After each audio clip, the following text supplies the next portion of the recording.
Good evening. Thank you for joining us tonight. Derek has the night off. Austintown Township trustees met today to discuss why the fire department might need a levy on the November ballot. Our Leslie Huff was at that meeting and learned why the department is in need of money and what will happen if they don't get that money. Leslie, good evening. Aaron, good evening. This is the first levy request for the fire department in over a decade. The chief says if the levy does not pass, they may have to cut back on providing some essential services. Trustee Santos? Yes. Trustee Devers? Yes.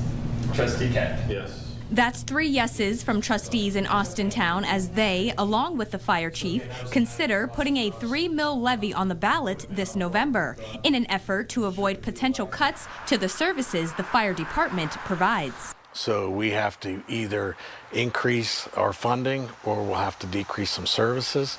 And in local government, when you get to that point, that's when you have to look at levies. If approved, the levy is set to generate approximately $2 million for the fire department. Fire Chief Andy Frost says inflation costs and labor shortages are 2 major contributors behind the need for more funding.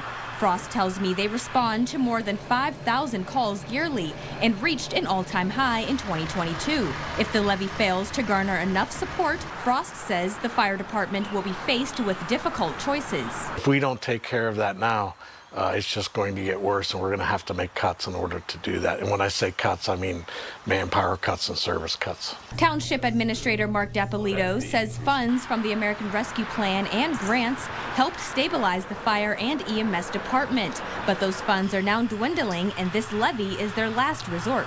Those were one-time federal recovery funds that the federal government provided to states and local governments to ensure services and sustainability. Officials say another meeting is scheduled for July 26th, and the meeting will determine if the levy will reach the ballot in November. With more local news, I'm Leslie Huff.